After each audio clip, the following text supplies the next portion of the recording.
ओम श्री गुरवे नमः। प्रश्नोपनिषद छठा प्रश्न। अतः एनम सुकेशा भरद्वाजः पप्रच्छ भगवन् हिरण्यनाभः कौसल्यो राजपुत्रो मामुपेत्येतं प्रश्नमपृच्छत् षोडशकलं भारद्वाज पुरुषं वेत्थ तमहं कुमारमब्रुवं नाहमिमं वेद वेद्यहमिमं वेदिशं कथं ते नावक्षयमिति समूलो वा एष परिशुष्यति यो नृतमभिवदति तस्मान्नार्हान्यनृतं वक्तुं सस्तूष्णीं रथमारुह्य पप्रव्राज तम प्रक्षामि क्वासौ पुरुष इति। इस मंत्र में सुकेशा ऋषि ने अपनी अल्पज्ञता और सत्य भाषण का महत्व प्रकट करते हुए 16 कलाओं से के वाले पुरुष के विषय में प्रश्न किया। वे बोले, भगवान, एक बार कौशल देश का राजकुमार हिरण्यनाभ मेरे पास आया। उसने मुझसे पूछा, भरद्वाज, क्या तुम 16 कलाओं वाले पुरुष के विषय को जानते हो? मैंने उससे स्पष्ट किया, भाई, मैं उसे नहीं जानता। जानता तो तुम्हें अवश्य बता देता। न बताने का कोई कारण नहीं है। तुम अपने मन में ये न समझना कि मैं बहाना करके तुम्हारे प्रश्न को टाल दिया है, क्योंकि मैं झूठ नहीं बोलता। झूठ बोलने वाले को मूलोच्छेद हो जाता है। कोई श्लोक में या परलोक में कहीं भी प्रतिष्ठा नहीं पाता। मेरी इस बात को राजकुमार चुपचाप रथ पर सवार होकर जैसे आया था वैसे ही वापस चला। अब मैं आपके द्वारा उसी 16 कलाओं वाले पुरुष का तत्व जानना चाहता हूँ। कृपया आप मुझे बतलाएं कि वो कहाँ है और उसका स्वरूप क्या है। तस्मै सहोवाच यही वांता शरीरे सौम्य सब पुरुषो इसमें नेता षोडश कला प्रभवंती है। इस मंत्र में 16 कलाओं वाले पुरुष का संकेत मात्र किया गया। महर्षि पिप्पलाद कहते हैं कि हे प्रिय सुकेशा, जिन परमेश्वर से 16 कलाओं का समुदाय संपूर्ण जगत रूप उनका विराट शरीर उत्पन्न हुआ है, वे परम पुरुष हमारे इस शरीर के भीतर ही विराजमान हैं। उनको खोजने के लिए कहीं जाने की आवश्यकता नहीं है। भाव यह है कि जब मनुष्य के हृदय में परमात्मा को पाने के लिए उत्कट अभिलाषा जागृत हो जाती है, तब वे उसे वहीं और हृदय में ही मिल जाते हैं।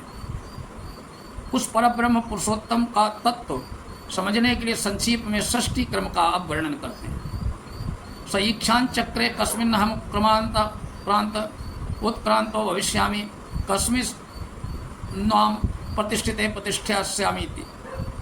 महासर्ग के आदि में जगत की रचना करने वाले परम पुरुष परमेश्वर ने विचार किया कि मैं जिस ब्रह्मांड की रचना करना चाहता हूँ उसमें ऐसा कौन सा तत्व डाला जाए जिसके न रहने पर मैं स्वयं भी उसमें न रह सकूं, अर्थात मेरी सत्ता स्पष्ट रूप से व्यक्त न हो, जिसके रहने पर मेरी सत्ता स्पष्ट प्रतीत होती रहे। सप्राणमसृजत प्राणच्छुद्धाम खम वायुर्ज्योतिरापः पृथ्वी इंद्रियम मनोनरनाद्वीर्यम तपो मंत्राः कर्मलोकाः लोकेषु च नाम च। परब्रह्म परमेश्वर ने सर्वप्रथम अपने प्राण रूप सर्वात्मा हिरण्यगर्भ को बनाया।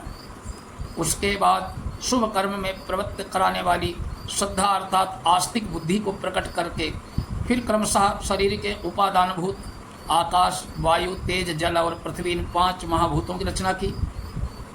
इन 5 महाभूतों का कार्य ही ये दृश्यमान संपूर्ण ब्रह्मांड है। 5 महाभूतों के बाद परमेश्वर ने मन, बुद्धि, चित्त और अहंकार इन चारों के समुदाय रूप अंतःकरण को रचा। फिर विषयों के ज्ञान के लिए, कर्म के लिए 5 ज्ञानेंद्रियां और 5 कर्मेंद्रियों को उत्पन्न किया। फिर प्राणियों के शरीर की स्थिति के लिए अन्न और अन्न की परिपाक द्वारा बल की सृष्टि की। उसके बाद अंतःकरण और इंद्रियों के संयम रूप तप का प्रादुर्भाव किया। उपासना के लिए भिन्न भिन्न मंत्रों की कल्पना की। अंतःकरण के संयोग से इंद्रियों द्वारा किए जाने वाले कर्मों का निर्माण किया। उनके भिन्न भिन्न फलस्वरूप लोकों को बनाया। उन सब के नाम रूपों की रचना की। इस प्रकार 16 कलाओं से युक्त उस पर ब्रह्मांड की रचना करके जीवात्मा के सहित परमेश्वर स्वयं इस सृष्टि में प्रविष्ट हो गया। इसलिए वे 16 कलाओं वाले पुरुष कहलाते हैं। अतः परमेश्वर जिस प्रकार अपने इस सारे ब्रह्मांड में हैं, उसी प्रकार हमारे शरीर में भी हैं और इस शरीर में भी 16 कलाएं वर्तमान हैं। उन हृदयस्थ परम देव पुरुषोत्तम को जान लेना ही उस 16 कलाओं वाले पुरुष को जान लेना है। सर्ग के आरंभ का वर्णन करके जिन पर ब्रह्म का लक्ष्य कराया गया, उन्हीं का प्रलय के वर्णन में लक्ष्य कराते हैं कि प्रलय होने के बाद परमात्मा का आभास कैसे होता। सयथे माम नद्या सिंधमाना समुद्रायणा समुद्रम प्राप्स्यास्तम गच्छन्ति विद्यते तासाम नाम रूपे समुद्र इत्येषं प्रोच्यते एवमेवास्य परिद्रष्टुरिमाः षोडश कलाः पुरुषायणाः पुरुषं प्राप्यास्तम गच्छन्ति विद्यते चासां नाम रूपे पुरुष इत्येवं प्रोच्यते स एषु कलो मृतो भवति तदेव श्लोकाः। भिन्न भिन्न प्रकार जिस प्रकार भिन्न भिन्न और रूप और नामों वाली ये बहुत सी नदियाँ अपने उद्गम स्थान से समुद्र की ओर दौड़ती हुई समुद्र में उसी में विलीन हो जाती हैं। उनका समुद्र से कोई पृथक नाम रूप नहीं रहता है, वे समुद्र ही बन जाती हैं। उसी प्रकार सर्वसाक्षी आत्म सबके परमात्मा आत्मरूप उत्पन्न हुई ये 16 कलाएं अर्थात संपूर्ण ब्रह्मांड प्रलय काल में अपने परम धाम परम पुरुष परमेश्वर में उसी प्रकार विलीन हो जाती है। फिर इन सबके अलग अलग नाम और रूप नहीं रह जाते, एकमात्र पुरुष परमेश्वर स्वरूप में ये तदाकार हो जाते हैं। अतः उन्हीं के नाम से उन्हीं के वर्णन से इनका वर्णन होता है, अलग नहीं। उस समय परमात्मा में किसी प्रकार का संकल्प नहीं रहता, अतः वे समस्त कलाओं से रहित अमृत रूप कहे जाते हैं। इस तत्व को समझने वाला मनुष्य भी उन परब्रह्म को प्राप्त होकर अकल और अमर हो जाता है। इस विषय पर आगे कहा जाने वाला मंत्र इस प्रकार है। अरा इव रथनाभो कला यस्मिन् प्रतिष्ठिता तम वेद्यम पुरुषम वेद यथा मामो मृत्यु परिव्यथा। इस मंत्र में सर्वाधार परमेश्वर को जानने के लिए प्रेरणा करके उसका जन्म मृत्यु से रहित हो जाना बताया गया।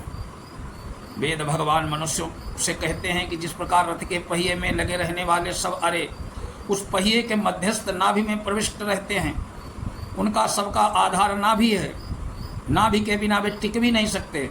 उसी प्रकार बताई हुई प्राण आदि 16 कलाओं के जो आधार हैं, ये सब कलाएं जिनके आश्रित हैं, जिनसे उत्पन्न होती हैं और जिनमें विलीन हो जाती हैं, वे ही जानने योग्य परब्रह्म परमेश्वर हैं। उन सर्वाधार परमात्मा को जानना चाहिए। उन्हें जान लेने के बाद तुम्हें मौत का डर नहीं रहेगा। फिर मृत्यु तुमको उन जन्म मृत्यु युक्त संसार में डालकर दुखी नहीं कर सकेगी। तुम लोग सदा के लिए अमर हो जाओगे। तान्नो वा चेता वदेवा हमें तत्परम ब्रह्म वेद नाता परस्मीति।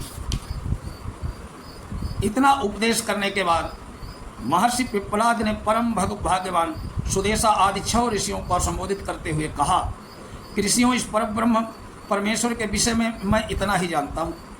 इनसे अर्थात श्रेष्ठ अन्य कुछ भी नहीं है। मैंने तुम लोगों को उनके विषय में जो कुछ कहना था सब कह दिया। अंत में कृतज्ञता प्रकट करते हुए सुकेता आदि मुनिगण महर्षि को बार बार प्रणाम करते हैं। ते तमर्चयत तुम किम ही पिता योस्मा कविद्या परम ज्ञानम परम पारम तारेस्मेति नमः परम ऋषिभ्यो नमः परम ऋषिभ्या। इस प्रकार आचार्य पिप्पलाद ने आचार्य पिप्पलाद से ब्रह्म का उपदेश पाकर उन 6 ऋषियों ने पिप्पलाद की पूजा की और कहा, भगवान आप ही हमारे वास्तविक पिता हैं, जिन्होंने हमें संसार समुद्र से पार पहुंचा दिया। ऐसे गुरु से बढ़कर दूसरा कोई हो ही कैसे सकता है। आप परम ऋषि हैं, ज्ञान रूप हैं, आपको नमस्कार है, बारंबार नमस्कार है। अंतिम वाक्य की पुनरावृत्ति गंध की संपूर्णता का सूचक होती है। ये अथर्ववेद से निश्चित प्रश्नोपनिषद आज संपूर्ण हुआ। अगले वीडियो में फिर मिलेंगे। अगला विषय होगा मुंडकोपनिषद की व्याख्या होगी। तब तक के लिए नमस्कार। श्री हरे नमः।